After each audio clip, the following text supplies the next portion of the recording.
Burgundy Network podcast.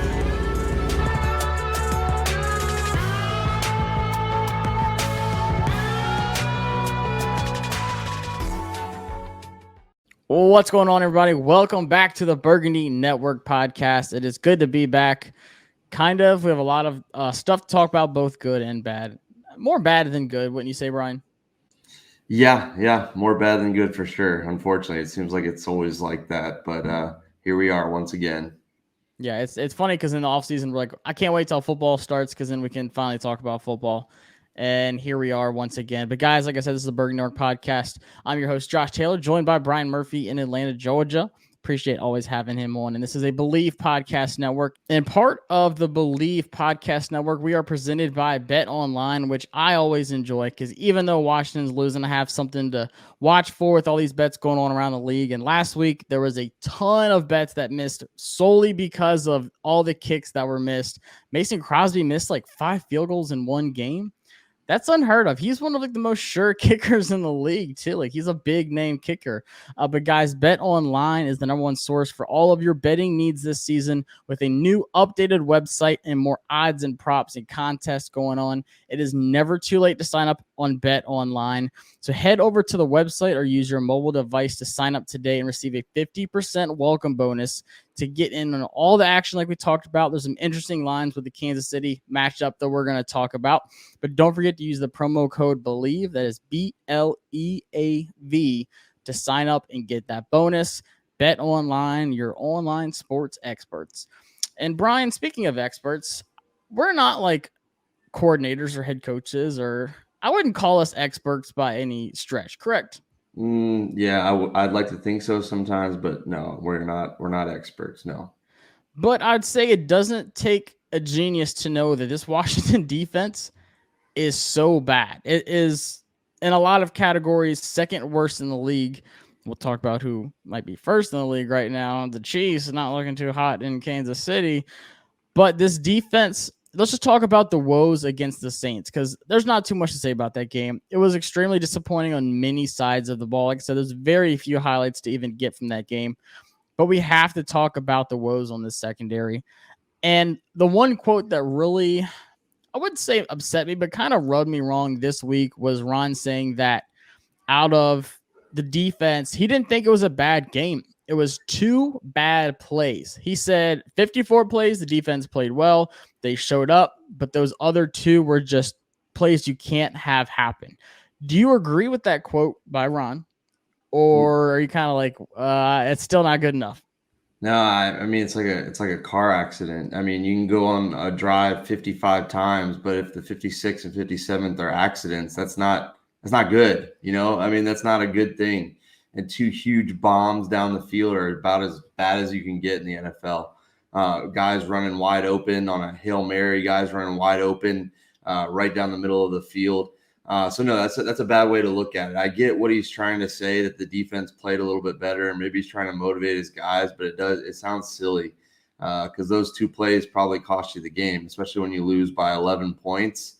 Take 2 touchdowns away and you're winning that game, right? So it's not that simple to say that 2 plays were the difference, because they scored 5-6 touchdowns, or at least it felt that way. I don't know if it was actually that many.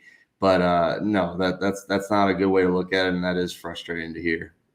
And you look at it, like you said, there's a 72-yard touchdown to Deontay Harris, which, first off, once again, why is Landon Collins playing a free safety, single high safety role in any kind of defense in the NFL, let alone with Deontay Harris, who's like their speed guy, who's probably 200 pounds soaking wet?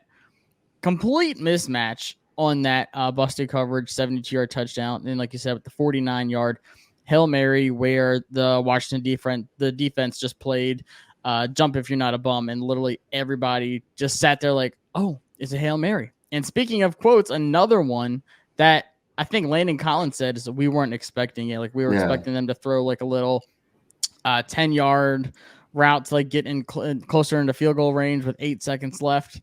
Go ahead. I saw another one. I think it was William Jackson said regular teams or something like teams regularly don't do that. Normally they'll look for a quick out to get into field goal range. I'm like, So you just don't prepare for other scenarios. You think they're just going to do what you want them to do. I mean, it's just such a bad attitude towards things, and it just makes me think that it's not going to get better any sooner. I hate to be like a Debbie Downer like 5 weeks into the season, but how do you think this is going to possibly get better when they keep making the same mistakes that we've seen since week 1? Yeah. And I love next gen stats. I love putting out their charts on Twitter. And did you know that completion, that Hail Mary, had a 9.9% chance of completion, the most improbable completion so far this season? It had 57.2 air yards and had a target separation of 0.5 yards. So half of yard of separation between the wide receiver that caught it and the DB. Obviously, because everyone's in the end zone, like waiting for it. But my thing is, like, if you weren't expecting that, like, at what point are you saying, like, oh, okay, like, was it the 57.2 yards that the ball was in the air for? Right.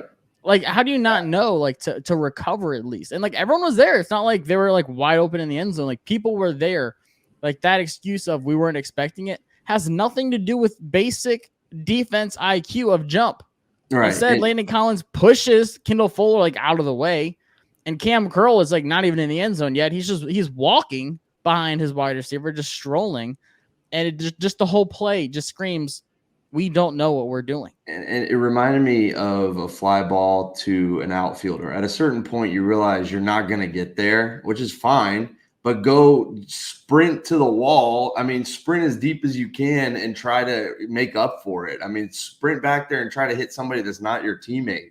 You're absolutely right. I mean, at a certain point, you see guys flying past you. It's obvious they're not running a little out route to get into field goal range. You should be hauling ass to get to the goal line and at least try to hit somebody. I mean, at that point, you might as well get a flag instead of give up the touchdown. I mean, it's just absurd. You brought up a good point. What's worse, that Hail Mary play or two outfielders like looking at the ball together just for it to land in front of both of them? Both are poor communication, which has been the story all season long. I mean, yeah, I don't know which one's worse. I mean, at least a fly ball, you're not always scoring a run, but that's giving up a touchdown. But it's a communication. It's every week they say communication issues. We weren't prepared, which to me screams communication. Something wasn't communicated. Something wasn't watched or seen or whatever it is. And it's, we've used it too many times. I feel insane for saying it, but it's insanity. It's doing the same stuff over and over, expecting different results. And this team, I don't know, they just keep running their heads against the walls thinking it's going to stop the other team. It doesn't work that way, and it's not going to work that way. Yeah. And like, I was just thinking about, like, when I was doing notes for this show, what Ron said about like the two plays and like the defense. Jameis Winston isn't yes, he's been known for like throwing big yards and stuff, but do you know, like, this season there are two big wins, like against the Packers, he had 5 touchdowns, but only like 160, 170 yards or something. Right. Like, it wasn't big numbers. And then against the Patriots, he went 13 for 21, 128 yards and 2 touchdowns, and they win that game. Right. Like, just saying, like, oh, well, if you look on paper, without those two plays, he was 13 for 28, 158, 2 touchdowns and an interception. Like, maybe it looks good on paper, but like, if you watch the game and you just see the big plays happen, like, even if you do take away the Hail Mary and whatever, like, who says they don't score on that drive? Like, the big pass to Deontay Harris, like, who says they don't just chunk out yards that entire drive and still score at the end? Like, then what's the excuse to me? Like, just because it was a big play, it's like, oh, well, we played good, but that one play got us. Yeah. Good defenses don't let 72-yard bombs come behind them, which was also Jameis Winston's biggest completion in his career. Well, and you see it. You mentioned, I just looked it up. Versus the Patriots, he goes 128 passing yards. So on those two big plays, he about matched it. 72 and 49.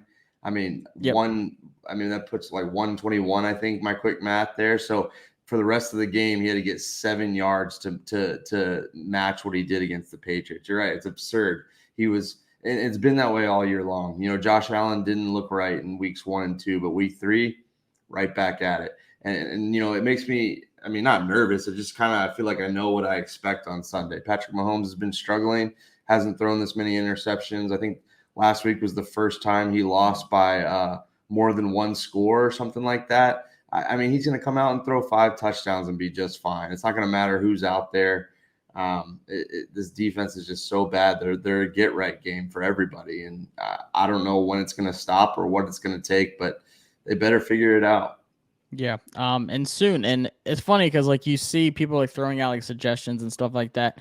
I had a bunch too. Like, I don't know, like who knows? Maybe it won't work. And people were saying like, by the way, like, oh, Landon Collins needs to go to linebacker. Here's an interesting stat that not a lot of people know. Do you know that Landon Collins was used 60% of snaps at linebacker against the Saints? That's a lot. I saw that, and I was like, that's what? absurd. Why? That's why more would than you want Jamin Davis. Yeah, why would you want that guy at linebacker? Like, there's no fix there. But what's even better is he was used more as a free safety than a strong safety. 27% and some change compared to 19% where he needs to be at strong safety. Like crowding the line of scrimmage, blitzing on the edge. Like that's the only place I trust Landon Collins now is at the line of scrimmage blitzing, like in the run stop game time to time, but nowhere in coverage. Like maybe a linebacker covering a tight end, but like there's no reason for him to be a free safety covering the deep ball, like at all. We're making a lot of like different sports analogies, but it's just because it's so simple. It's like putting, your 6'1" point guard on Shaq or Yao Ming and expecting them to do well. Like it just doesn't work that way. They might be an okay point guard, but they're never going to succeed. And for whatever reason, Landon Collins is always in the wrong spot, and it to me it screams coaching. I don't know about you. I mean, maybe he finds himself in the wrong spot, but if it's happening every single time that he's put in the worst spot possible, it makes me think that he's being instructed to go there. And how is that continuing to happen? How is, I mean, we said we're not experts, but how is every fan seeing this? But the defensive mind of Jack Del Rio and Ron Rivera, both linebackers, can't see the mismatch every single, not week, not every single game, but every single play. Yeah. And I agree with you. And it's interesting. As soon as you brought up basketball, to me, Landon Collins is like the big safety. I mean, the big center that can only like dunk the basketball. Right. Like he's not gonna pull up from three. He's not like that like new age right like next Nikola to the basket. Jokic. That's it. Yeah, like feed him underneath, and he's just gonna get the ugly plays like blitz, maybe tackle the line of scrimmage, just basic stuff. Get a couple rebounds. He's a 10-8 guy. He's 10 points, 8 rebounds a game kind of guy. Like nothing pretty.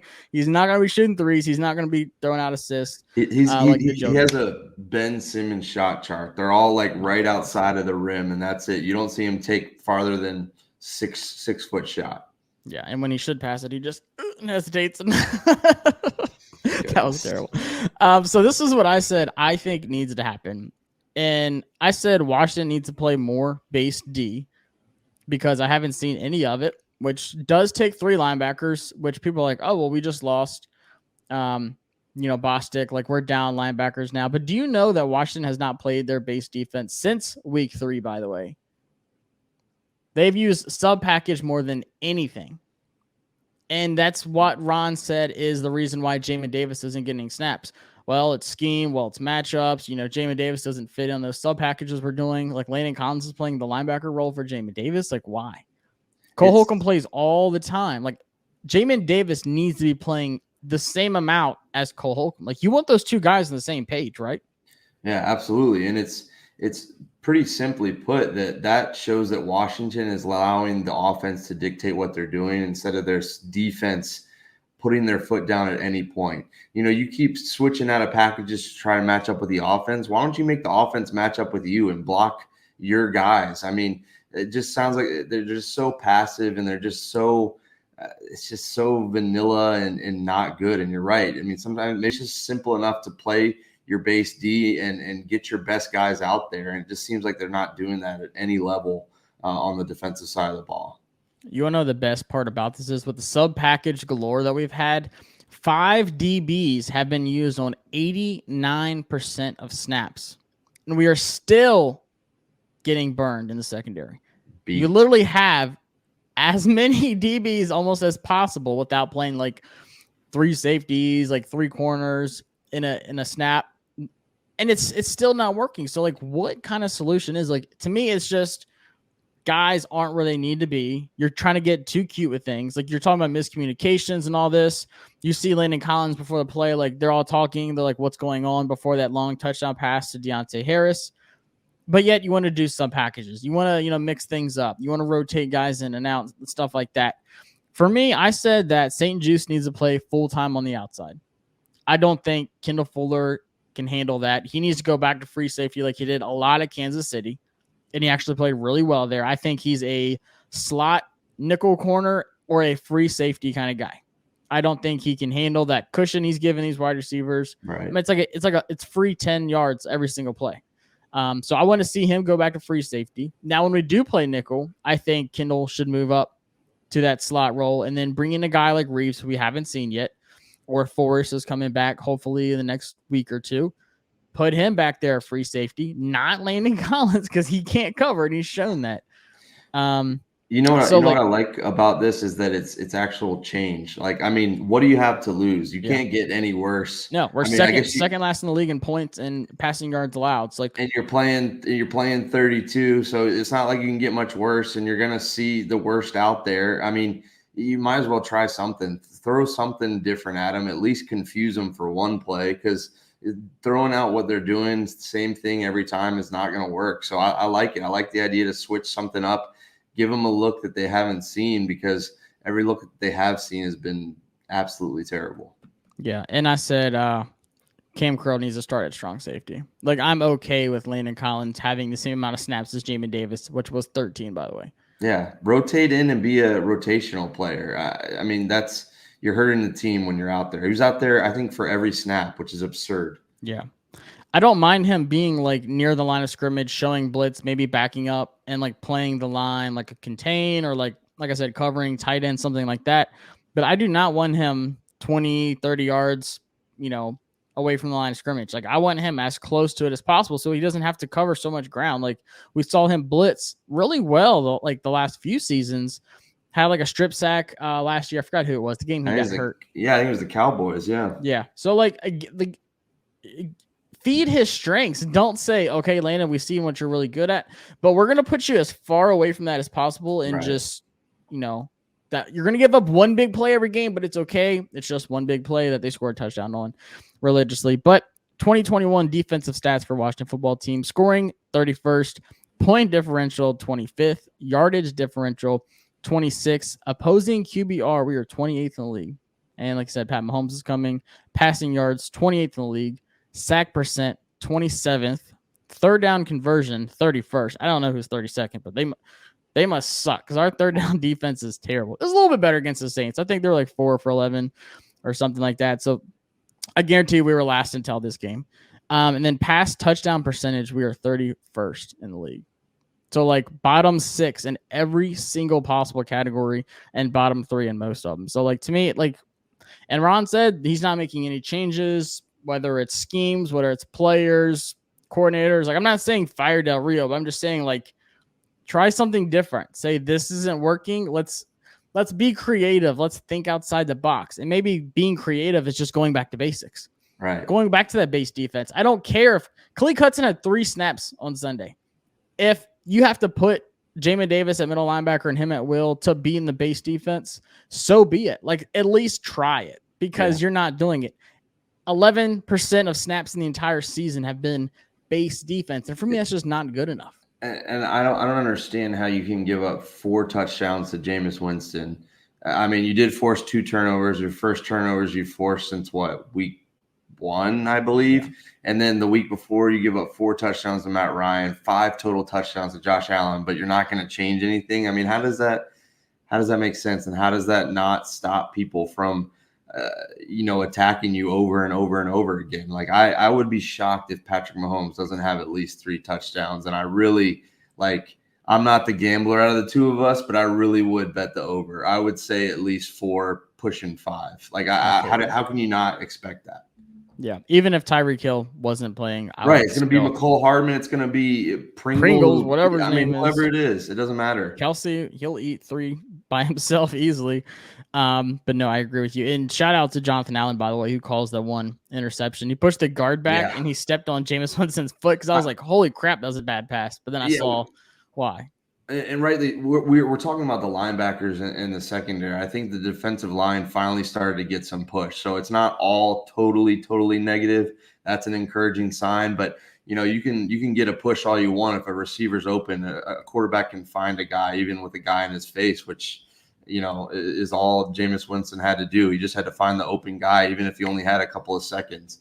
So it's that back end. It's that back, seven, the back, 8, 9 when they have 5 out there. I mean, whatever it is, it's that back half is just so bad. And, it won't matter if Chase Young and John Allen are finally getting pressure because the guys back there can't cover. And it's not like they're having to cover for too long. They're just not good at doing their basic job right now. And you got to think that, it's going to kind of revert back to the mean. Like, you can't be this bad all season long, but I mean, we're 5 games in and it hasn't changed, and it's been really bad all season long. What's to say the next 12 games aren't going to be like that too? Yeah, but it's all right. Kendall Fuller said we were this bad last year too. Yeah. Let me get that quote because I about fell out of my chair. You have a whole year and you still suck. Yeah, I mean, it makes it look worse. Guys, it's okay. 3 years ago, we were exactly this bad. So where's the progress? So if you compare the defense from the start of last year to the start of this year, it's not that far off. Okay, so I got in a car accident last year, but compared to the accident this year, it's not that bad. Yeah. Your car is still wrecked. It's still totaled. You still got to do something different on the way to work. But the thing is, at the end of last season, did we even play good offenses? Like Big Ben and the Steelers? I mean, a banged up 49ers team with Nick Mullins? I was trying to give this team the benefit of the doubt. Like, oh no, it won't matter who they play. This defense is legit. I've read it all over that some people were thinking this could be a Super Bowl caliber defense. The offensive issues aside, this defense was legit. No, not the case. To me right now, it absolutely was the fact that they played Ben DiNucci. They played Ryan Finley. They played Andy Dalton, who's lost 5 steps. It's not just 1 step; it's 5 steps. You're right, Ben Roethlisberger. I mean, it's the fact that Tom Brady feasted us, and people. It was funny because that game, everyone's like, "Oh, our defense was so bad. What happened? Like, why can't we get pressure? Like, where's Chase? Where's Montez? Like, the pressure was not getting to Tom Brady. And it seems like that was our true defense." Go all the way back to the first 4 weeks. I mean, it was Kyler Murray cooking them in the second week. Lamar Jackson did whatever he wanted to do against them. So all these legit quarterbacks absolutely have Jack Del Rio's number and this defense's number. And until they shut down a legit guy that's not Daniel Jones and is not Matt Ryan, those are their 2 wins, although they didn't force a turnover on either of those guys. Until they shut down a legit quarterback, I'm going to think that this defense is absolutely fraudulent. Yeah, I want to play that little clip of they are who we thought they were. Yeah, absolutely. They are who we thought they were. And we let them off the hook. We let them off the hook. I remember watching that live as a kid, but I was in high school, middle school. I don't know. That was one of the best clips of a head coach after a game of all time. That meltdown. But anyways, I think we should look a little bit at the offense too. Because I don't know. I made my stance last week on Taylor Heineke. And I know you'll disagree with me. I want to hear your stance now. Has it changed after what you saw? Yes, the Saints are a great defense, but still the plays were there and they didn't happen. How does Terry McLaurin get targeted 11 times and only has 4 catches? This is the guy who leads the NFL in contested catches, by the way, in yards, catches, and touchdowns. So to me, I put that on the quarterback. And after I rewatched the tape, first off, the 2 god-awful interceptions. The one in the corner of the end zone to Curtis Samuel, who's not 6'11", by the way. He's one of the shorter wide receivers we have on the team. And you don't even try to fade it to him. You just kind of hope that he mosses the DB. Not a good idea for a guy to come off a groin injury, by the way. And then on the one on the left side where he stares down the DB literally for about 3 seconds. And then you can tell he's hesitant and he's like, I'm just going to throw it in our own territory in a worse spot in the game, time-wise, field-wise, everything. Looks him down, throws it, and then afterwards he's like, yep, shouldn't have done that. And I said last week, I did not like his decision-making. I think he's late on a lot of passes. I think he throws high on a lot of passes.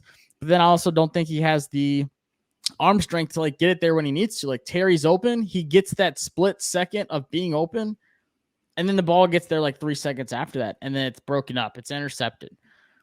So I want to hear your stance on it, because I gave my stance last week. As you know, I got a lot of hate on it. But like I said, if we win games, like, cool, but I just don't see Taylor as the answer at quarterback. And I think he showed that a lot more against the Saints. I'm not gonna disagree with you. He had a terrible game. I mean, you hit the nail on the head. You can't throw an interception at the goal line to not get a touchdown, but to not get any points. And then I think, if I remember correctly, they were only down a score, and he forced it from his own 5, like deep in his own end zone. Yeah, those are 2 awful interceptions. He had a really bad game. Yeah, and he missed a lot of open opportunities, and it was brutal, and it didn't get the job done. I'm not ready to burn the guy at the stake, though. I mean, still, I know that he's not young, right? He's 28, which is not necessarily young. I mean, there are younger quarterbacks that are lighting it up. But at the same time, this is only his this will be his 7th start this coming Sunday. So, this is sometimes what a guy looks like his first 6 or 7 starts. I know it's different, and I know he's been out of the league, and I know that those are a lot of the reasons that he has been. But yeah, this Sunday was not good. I don't know that I think that he is the quarterback of the future, but I think he gives you the best shot right now. I think that and we've said it all along, part of what makes him exciting to watch has also been his downfall. He forces it a little bit. He makes some throws that are kind of iffy, and he trusts his guys to go get it. It didn't get the job done on Sunday, and it you can't play that way. You got to be smarter with the ball. I don't know that he's the future of this franchise. I don't know that I ever thought that. I don't think I'd put my money on that right now, but I don't think they have 2 wins without him. I'll say that. I don't think Kyle Allen would have done that against the Giants or the Falcons. Could Ryan Fitzpatrick have done that? Maybe, probably. Who knows? We don't know because he got injured. So this is just where we're at. I think that he's going to give you some chances to be in games, but he's proven that against some good defenses. And like you said, New Orleans is a really good defense. Marshawn Lattimore proved why he was, legit defensive rookie of the year and has been a good corner. Easy top 3, top 4 corner. Yeah, absolutely. But, I'm not ready to write Taylor Heineke off. I also and I'm not making excuses. He can't make those throws. Those were awful. But also, when your defense is just giving up bombs left and right, you got to try to throw a bomb yourself. And sometimes it's not going to go well. And that's not an excuse to throw a bad ball. You got to make smart decisions, even when you're down, even when you're trailing. But I'm not ready to phone it in on him or, write the season off or write him off, because he's proven that he can do it here and there. And I'd like to see him, get a full slate of games, if that's until Fitzpatrick comes back, whatever, however many games it is, let's see what he does from here on out. But I'm with you. Sunday was inexcusable. It was really, really bad. But I think he's shown some good moments that kind of say, hey, if you're doing the right thing, you might have a chance. And it's, we knew he didn't have the strongest arm. He's a shorter guy. He's not Russell Wilson, who has the arm strength to make up for it. But he can make some plays, and I think that he's going to make some more positive plays, and I think he's going to start to limit the mistakes. So I just want to see what happens here. I'm not ready to write him off after his 6th career start. I can't do it. I wouldn't do that for anybody. I don't envy the guy being thrown into the situation that he's been in. At the same time, you're a quarterback and you're expected to make plays and make smart plays and take care of the ball. So you got to do that. So if this continues, then let's have a conversation a week or two. But this Chiefs defense should be ripe for the picking. He should have the chance to take advantage of some of it. If he doesn't do it here, then let's start talking. If he has another couple of bad interceptions, then we can start talking about, okay, maybe this isn't the real deal. Yeah, and I was actually listening to a lot of fantasy football shows today, and a lot of them said pick up Taylor Heineke just because the Chiefs defense is so bad, and he gives you that extra cushion of his run game, right? And he can score on his feet. That's an extra points you can get there if he doesn't turn the ball over, which Kansas City doesn't get turnovers, by the way. We'll talk about that. And so going back, he's on this team because Dwayne Haskins fizzled out, right? And even Dwayne Haskins, had it not been for the off the field stuff and in the middle of COVID, when your coach is fighting cancer and you've got, you're doing all that stuff off the field, I probably wouldn't have been ready to write Dwayne Haskins off either. I mean, you got to give a young quarterback the chance to do it. And I know Dwayne Haskins was bad, and I know, you know, they're two totally separate things, but I just don't think you can write the book on a guy, you know, 6 games in or even like 10 games in. If you're really going to give him the chance, give him the chance. If you're going to pull it now. But you got to give the guy a chance. And that's why I'm not going to be like, well, yeah, young quarterbacks, you know, young, inexperienced quarterbacks are going to have bad games. And so let's just see where he goes from here. I just want to make that point. Like Dwayne Haskins, had it not been for the off the field stuff, I would have been okay with giving him the rest of the season. But you know, the off the field stuff pushed that over the edge. All of the off the field stuff. Right. It wasn't just one thing. It was like 6 strikes. Right. But no, I agree with you. And the thing is, like, it's not fair to, and this is what I tell myself. It's not fair to, you know, grade and evaluate Heineke like he was a first round draft pick with all this upside. Like, you know, call a cow a cow. Like, it is what it is. Like, he was, you know, in the XFL backup quarterback. He's not like some, you know, first round draft pick kind of guy. Like, we know his story. So I can't sit there and be like, oh, I expect, you know, Trevor Lawrence to come out there, and yes, it'll take time and he needs more than 6 games. Like, I know exactly, like, I feel like this is his ceiling. I feel like we've seen the best of him. Sure. I think it's fair enough to say, I know people are like, give him like a whole nother season. I don't want like a whole nother season, like beyond this year of Taylor Heineke. But last thing I want to say about quarterbacks is, this is something I put out on Twitter, and a lot of people agree with me. A lot of people didn't. But that quote that Ron said about starting 2 and 3, of course, on Junks Radio, he has like their weekly appearance, which I'm sure he regrets deeply already. This is just part of the quote. There was more to it, but he said, you almost want to say, I wish 7-9 last year wouldn't have been good enough to win the division. That way the expectations would have been much lower and a little bit easier. This is hard. And he kind of put at the end of that, like, this is hard. This is the way it's supposed to be. It's supposed to be hard because that's the only way you learn. And I'm not saying like that part bothered me, but what like really killed me with that was he mentioned, like, you know, we still have so many young guys in this team. Like, this is the 2nd year of Chase Young. Like, rookies play a lot. Like, not even just like Cosme and, you know, Jamie Davis should be playing a lot, but like still, like, Terry's young. Like he said, there's a lot of immaturity things like we're working through. There's still a lot of young guys. And like, I legit sat there and I said, like, wait. So you're telling me our expectations shouldn't be like, we're not in win now mode. We are in like building towards the future. Ron Rivera, like, you know, rebranding, you know, not just the name, but the identity of the team, like the roster. Yes, we won the you know, NFC East last year. Record wasn't good. Like, we are rebuilding. We're growing together. So why do you sign a 1-year veteran quarterback that like just screams, hey, we're in win now mode? We tried to get Stafford in January 31st. It didn't work. So this was plan B for us to win now. Like, right?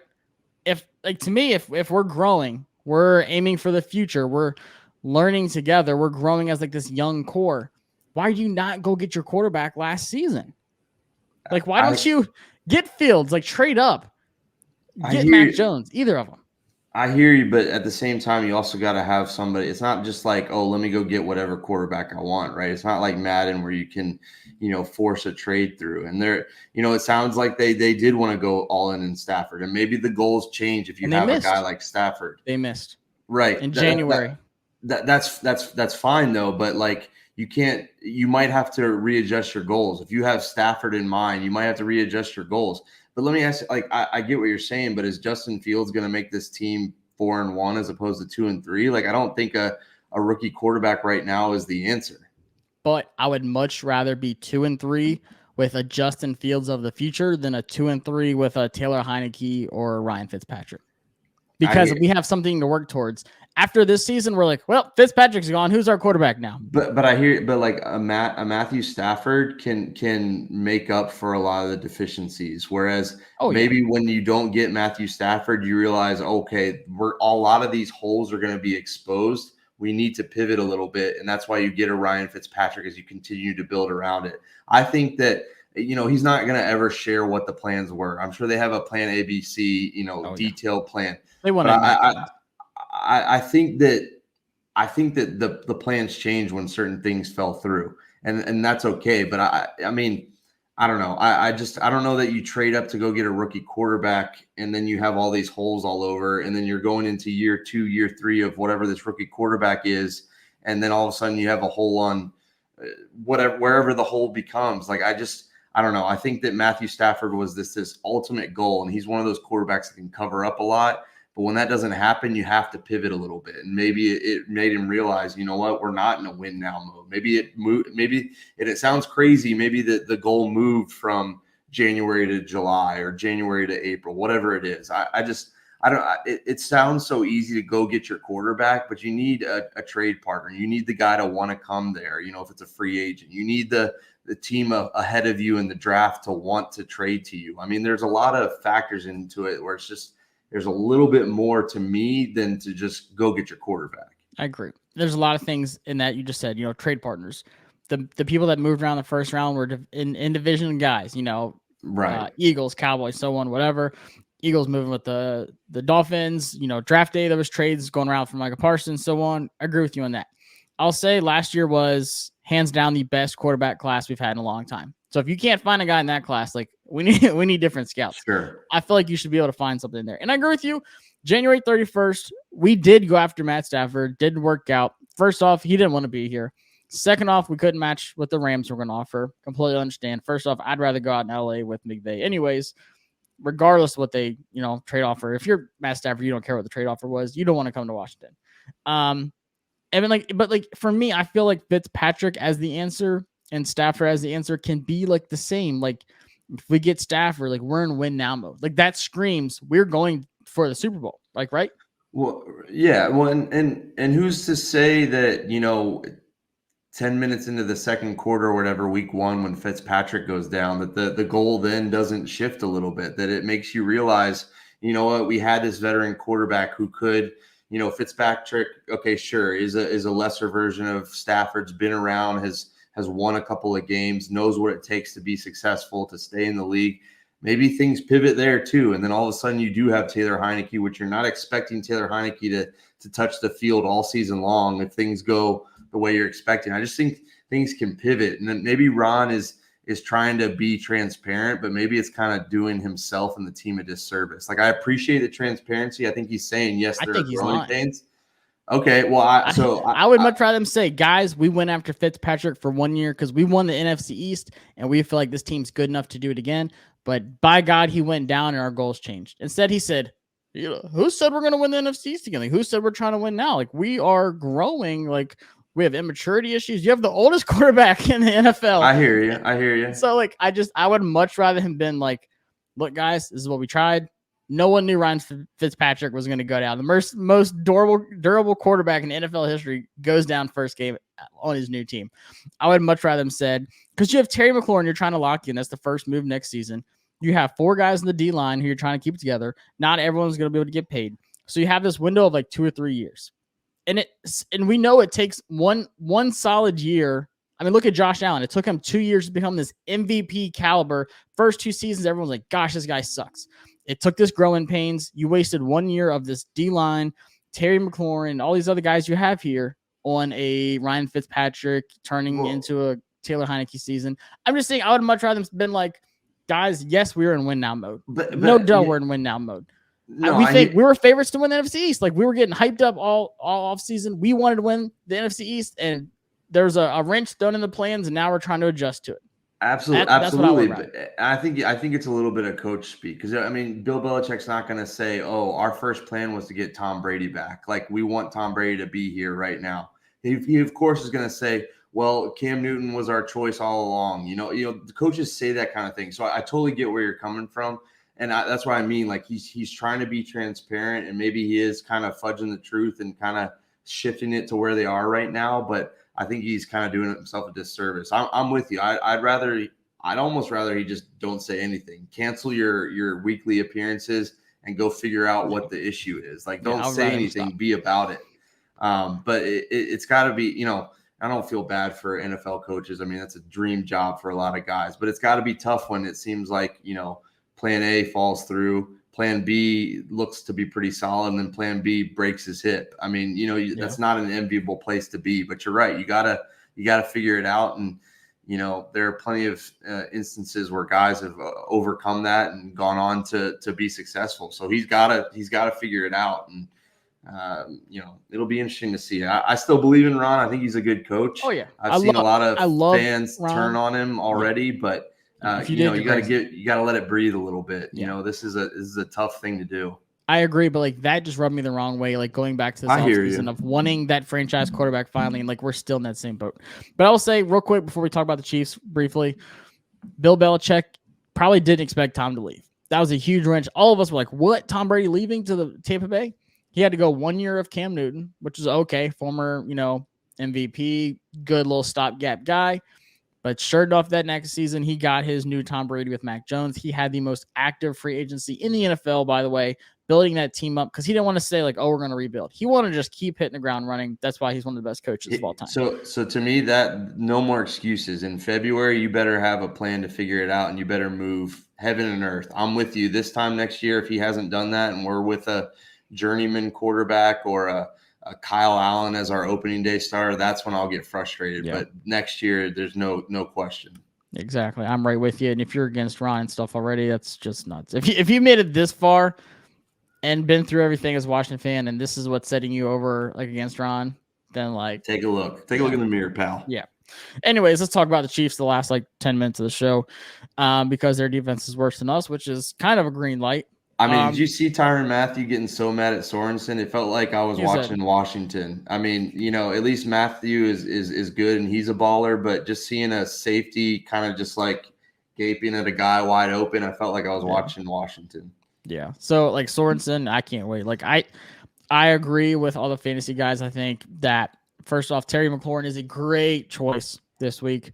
I think Antonio Gibson, depending on how healthy he is, we said that last week and he got like 20 carries. So recap, remind me, I want to see how many fantasy points you could have put up if you started only Washington and Kansas City players. I think you could go well over 150. You know how they do the best team of the week? I guarantee you at least like Ricky Seals-Jones might have a touchdown and be a top 10 tight end. That's the way this game could potentially 80 yards, go. 2 tutties. Ricky Seals-Jones. And he looked pretty good against the Saints, by the way. Like I thought he stepped up pretty good. One-handed grab on 4th and whatever it was.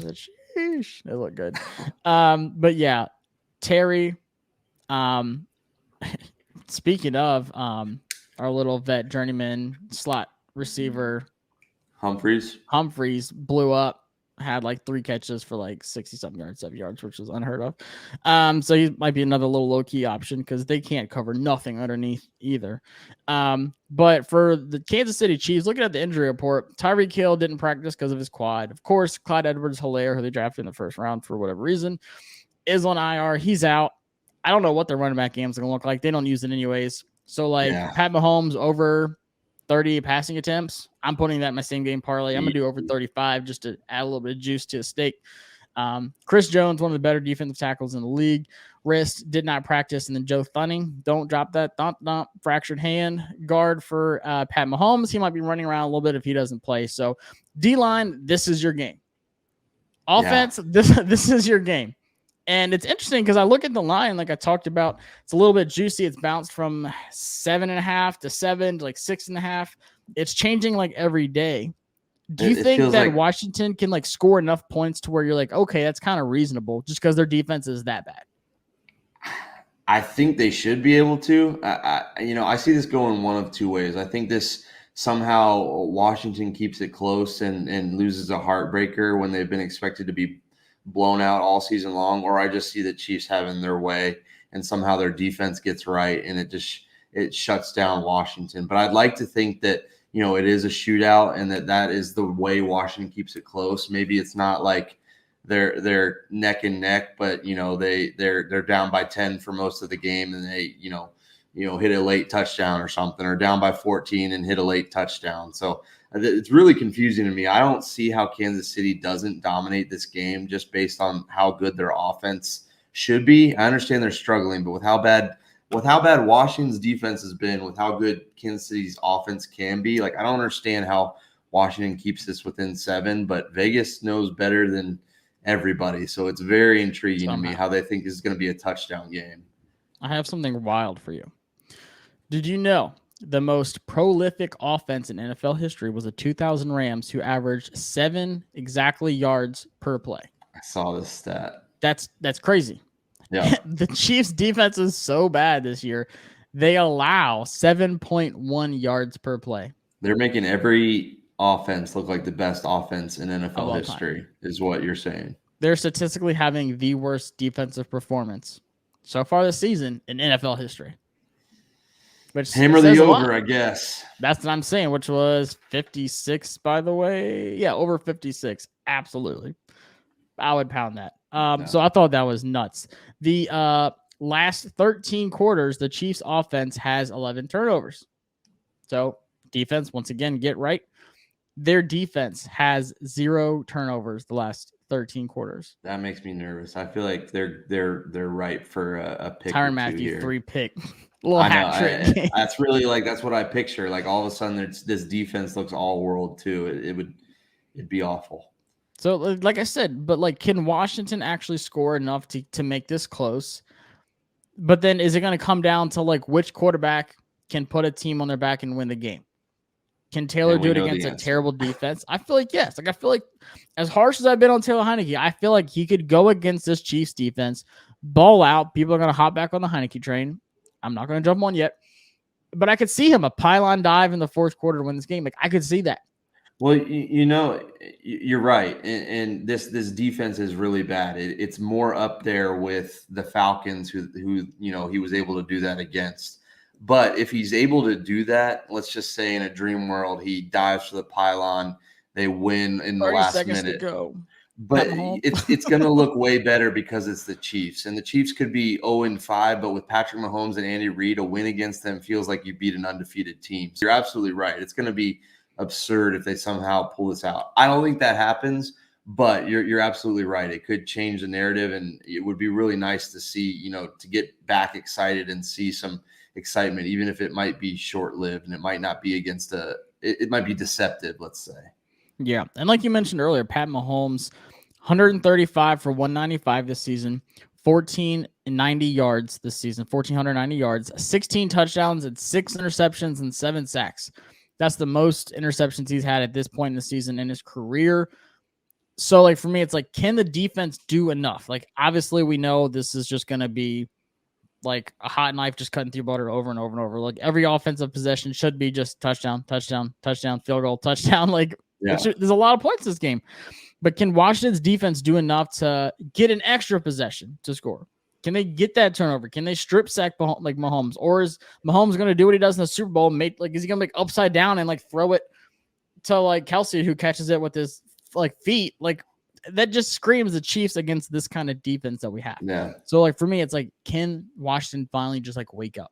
Because if you're letting the Saints and wide receiver 3 and wide receiver 4 kind of guys with Harris and Callaway, by the way, like that wasn't Michael Thomas who cooked us. If you're letting them do a Hail Mary and a 73-yard touchdown, Lord knows, like I'm counting my blessings right now what Kelsey and Tyreek Hill can do against this defense. It's bad that you're already there with this defense 5 weeks in, but it's a pride thing. Like you just can't let a team, even if it is Patrick Mahomes, come in and do that to you. You got to stand your ground a little bit. And you're right. You can't get embarrassed right here. You got to at least go toe for toe, at least make a play or two. Patrick Mahomes throws 5 touchdowns against everybody, but can you, like you said, make one play? Can you make a game-changing play? Can Chase Young be the Chase Young from last year and who we kind of flashed last week? You're right. There's a chance here, and you got to hope that the pride shows up. And despite getting beat by absolutely everybody, can you make a play that nobody expects? Yeah, I look at that Buffalo game close. Like not only Buffalo playing Kansas City, and they did the same thing they did with us. Like they got interceptions on us. Like Micah Hyde and Pryor, I think it was, one of their safeties for Buffalo, intercept Mahomes, like just got him super uncomfortable. It's exactly what they did against us. Like the Chiefs moved the ball. They like scored enough points, but it just wasn't enough to recover from those turnovers. So I feel like the Chiefs and us played Buffalo pretty similar. Difference is they played at Kansas City and we had to play at Buffalo. So I feel like it just had that same kind of vibe to it. And it's funny because like we get hyped up, like we're like, oh, this defense, like, as a player, you see Josh Allen, you see Pat Mahomes, you're like, oh, I can't wait to play these guys. But those quarterbacks do not care. Josh Right. Allen had the most swagger I've ever seen on the football field against us. He did not care. There was zero intimidation against us. Yeah, He did exactly what he wanted to do. That's like thinking, of course you want to get right, but like forgetting that they're sitting there practicing all week as well, wanting to change things too. They're 2-3. That they're coming off a Super Bowl. They're coming off the last 2 Super Bowls. They're 2-3. You got to think that they're angry too, and you got to be ready for that. It doesn't matter how you feel. Oh, I want to go hit the best quarterback in the league. Yeah, you're right. He doesn't care, and he's going to make you pay if that's all you're aiming for is just to hit him. You gotta make it be worthwhile. It reminds me of that video. That little slot football player. He's like on defense. He's like clapping his hands, and then he's like doing like this. Yeah. There's like a big receiver in front of him. He just runs him over. Yeah. Like that's our defense. Our defense is like hyped up. Like, let's go. We're playing this juggernaut of a quarterback. We've got this. And then boom, just get punched in the mouth and you can't recover. And I'll say this, Tyrann Mathieu, this might get a lot of hate, but Tyrann Mathieu is more of a dog and better than any defender we have on our team. Tyrann Mathieu is one of the top defensive guys in the league. They call him Honey Badger for a reason. Like that dude is just straight up savage. And he does it from wherever. He'll blitz, he'll play coverage, he'll chase you down. He does it all over the place. Yeah, he's absolutely he's scary. Landon Collins is the Dollar General version of Tyrann Mathieu. Dollar General. He's like the Dollar General's too generous to. Tyrann Mathieu's like the Dolce of a bag, comparison to we have like a plastic Food Lion bag and we've got Gucci bag that we rinsed out and reused. Yeah, it just makes me sick. We've got like the Wegmans recycle bag of Landon Collins. So we got a Ziploc bag, rinsed it out and reused it, even though it says not to do that. Like people when they got the gas, they just put it in all the shopping bags. That's pretty much what we're doing with our defense. But like to me, like it just these games come down to those guys who can make plays. Yes, we know what the D-line can do. Is it enough? We saw what Pat Mahomes did on the run. So I think stylistic-wise, Tyrann Mathieu is a guy who can pick off Taylor Heinicke, who can do, like you said, coverage, stop the run, like do many things. Yeah, there's some liabilities on both sides, but for me, it's just which defense gives their team the opportunity to win the game. Because like we said, it's going to be a point galore, so it's going to come down to defense, turnovers, field position, and time of possession. Like, honestly.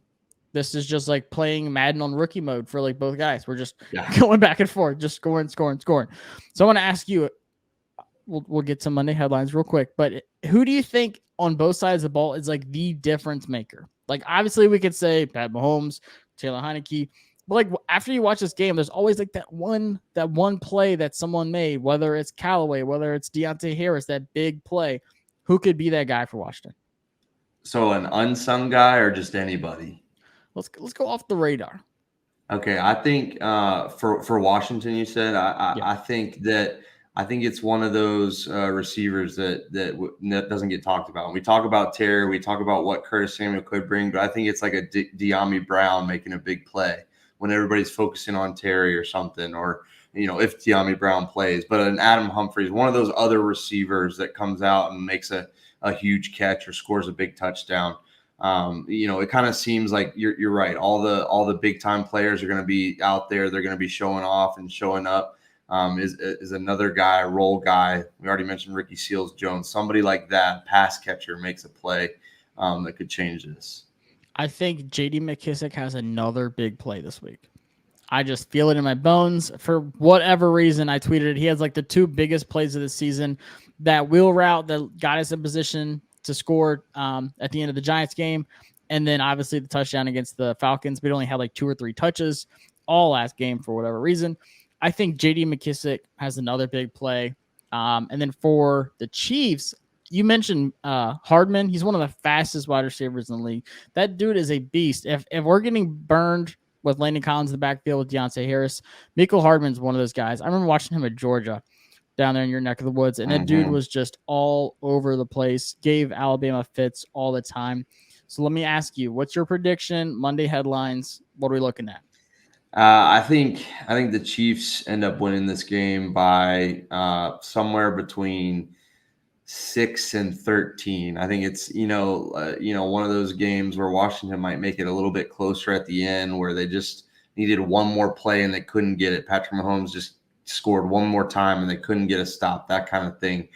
And I think it's going to be frustrating because I think we're going to look back at that game as winnable. I think it's going to come down to a few plays like we're talking about. And it's going to be something that they look back on and be like, man, if we could have gotten one stop, if we would have made that one stop on 3rd and long or whatever it may be, we could have, shocked the world and really turned the momentum around. So it's not an encouraging, no loss is a good loss. And I don't think it's encouraging. I think it's more frustrating because of how close-ish you keep the game. So I think Washington comes up on the short end and we're, just kind of trying to tread water to get to that December division run. And it starts getting a little bit ugly. And it's just the way it is. I see this one: Chiefs 38, Washington 24. I think Pat Mahomes is, like you said, they're getting ridiculed. That Buffalo game was like that AFC championship game, like in mid-season for them. They wanted that so bad. They're mad now. They're expecting to win this game. Pat Mahomes knows what he's going to do against us. Same thing. If we're not making changes, Ron's saying we are staying exactly the same on defense. No scheme changes, nothing. I'm going to expect the same. I'm going to expect over 30 points every single game. Saints put up 33. There's no way the Chiefs should put up, less than 35. So I'll say 38. That's kind of conservative, honestly. So 38-24. I just don't think this defense is ready for that kind of firepower, which sucks because, this is one of the games that we were excited about, like this, the Bucs, like before the season, like, dang, like I can't wait to see that matchup. Is this an upset game? Yeah. Yeah.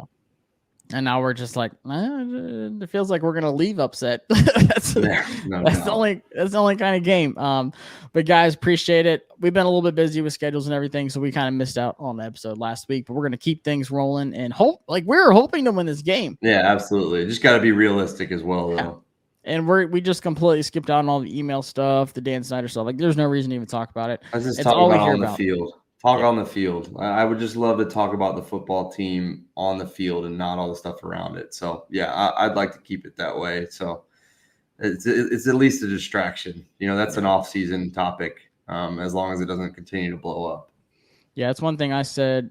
Closing statement was like, last year we're winning. Like, we knew, like we're all upset about Dan, like everything going on, changes in the organization. But winning really does just cure all. It's the distraction away from all the stuff that we as fans have to put up with. And when you're losing, it's just an extra weight that you have to carry. We're losing. Yeah. We have all this stuff going on, like the rebrand, like everything. So winning cures. Hopefully we get a win. This one would be probably one of the biggest I can remember, like all time, if we beat the Chiefs, just because of, their profile, the coach, quarterback, all that, and then just the status of this team right now. So we're looking forward to it. Hopefully, we have a good show up, recap. Please. Yeah, and don't forget the team. Show up. Yes, and don't forget, Brian, get those fantasy numbers on the That's recap right. show. Yeah. We'll do some comparisons. But guys, we appreciate it. Like I said, this one's presented by BetOnline, so check them out and get in on that action. Bet that over. It's going to be 60-70 range, so you've got to just hammer that over. And we will see y'all next week. Peace.